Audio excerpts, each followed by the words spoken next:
Quando você digita www.professorfabricio.com, quem é o responsável em saber que professorfabricio.com é um IP?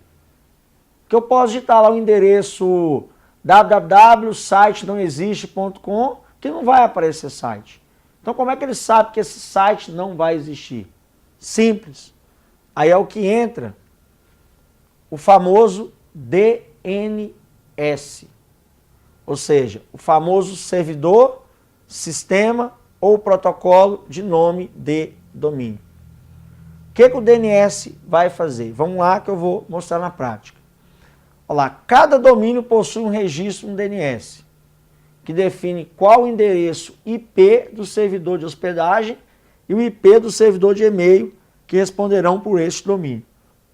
O processo para a descoberta dos servidores que respondem por um domínio é denominado resolução do nome, resolução do domínio. Então o que ele está dizendo aqui é justamente o que eu expliquei mais cedo. Ó. Quando você digita no seu navegador www.professorfabricio.com, o DNS vai ser responsável em achar o número IP que é relacionado com o domínio que você digitou. Aí se o seu domínio existe, quer dizer que existe um IP para ele. Aí o site será acessado. Então se você digitar um site que não existe, não vai aparecer ele na tela, na sua tela. Por quê? Porque não tem um IP relacionado ao site. Esse DNS, as empresas que detêm a tecnologia de conexão à internet, tem, por exemplo, se você é assinante da NET, a NET tem os seus DNS. Se você é assinante da GVT, a GVT tem os seus DNS. Se você é assinante do Speed, da Telefônica, a Telefônica tem os seus DNS. Então, as empresas têm um DNS exatamente para poder fazer esse papel. Imagina o DNS como se fosse um catálogo telefônico na internet. Eu tenho o nome da pessoa, vou no catálogo e acho o número do telefone dela. É assim que funcionam os domínios na internet. Outra coisa importante sobre nome de domínio é o que nós conhecemos como domínios institucionais e os domínios territoriais. Domínio institucional é aquele domínio que está no meio do endereço, né? Vamos pegar aqui, por exemplo, ó, professorfabricio.com. Então esse .com é o meu domínio institucional, que você tem aí centenas de domínios institucionais. Por exemplo, o .com refere-se a um domínio comercial, empresas, pessoas físicas também, que é o meu caso, pode utilizar o domínio .com. .gov, governamental, cai muito em prova, porque é aonde você está querendo chegar no governo. .jus, mais cobiçado ainda, que é o judiciário. Temos o .org, tema constante de peguinha. .org cai muito em prova, falando que é governo e não é. .org é o não governamental, ou seja, as ONGs, as fundações, tem nada a ver com governo. Temos o .edu, que é o domínio educacional. Temos o MIL, que são os militares.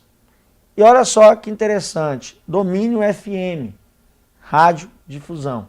Então às vezes pode cair um domínio que você nunca ouviu falar, mas ele existe. Porque cada ramo de serviço tem o seu domínio. Você pode ver que raramente você vai encontrar uma rádio que usa um domínio .fm. As rádios vão utilizar o quê? O .com por questão de facilidade. Então é muito mais fácil eu ter uma rádio e registrar um domínio .com que um domínio FM. Porque se eu passar o meu site para você, você não vai digitar .fm. Nós já temos um hábito de digitar o .com. Então existem domínios que são muito pouco usados, mas existem. Então se cair numa prova, por exemplo, ADV, domínio para advogado, ENG, engenheiro, MED, MED para médico, IND, IND, indústria. Então, para cada tipo de instituição, você tem um domínio institucional. Temos também aqui o territorial. O que significa o domínio territorial? É o domínio aonde você registrou o seu site, você fez o registro do seu domínio, o país que está feito o registro. Então, por exemplo, se você registrou o seu site no Brasil, você vai ter o domínio BR. Se você registrar na Argentina, você vai ter AR. Se você registrar seu site na China, você tem o CN. Japão, JP. França, FR. PY, Paraguai. US, Estados Unidos. Então, cada país tem o seu domínio. Então, se você registrou no país fulano de tal, o seu domínio será alguma coisa do fulano de tal. Lembre-se sempre disso. Aí eu coloquei algumas dicas que são pegas constantes de concurso público. Por exemplo, www.dominioerrado.com.br. Isso não existe.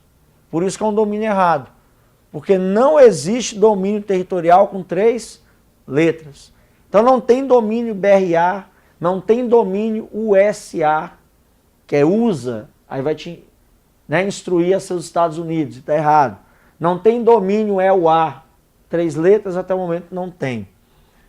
Aí vem outra dica, professorfabrício.com, que é o caso do meu site, e não tem o .br, ó, só vai até o .com.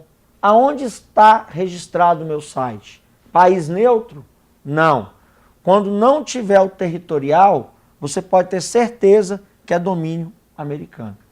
Que os Estados Unidos detêm 2 tipos de domínio. Ou tem o US, ou não tem nada. Morre no .com. O meu site está registrado lá nos Estados Unidos. E a outra dica é quando cair assim, ó, www.nb.br, o site da Universidade Nacional de Brasília. Você pode ver que não tem o institucional, não tem edu, não tem com, não tem gov. Por quê? Toda vez que não tiver o institucional, significa que é um domínio educacional, geralmente usado por universidades, faculdades, ou seja, área da educação.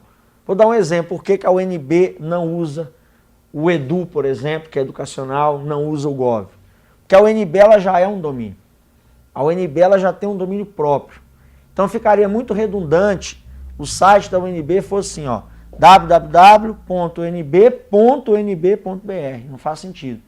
E também ficaria muito redundante ser unb.edu.br, se a UNB já é uma instituição educacional. Então, por ser da área de educação, ou seja, universidades, a UNB suprime o domínio institucional. Então fica www.unb.br. Pode pegar da Católica, Universidade Católica, www.ucb.br.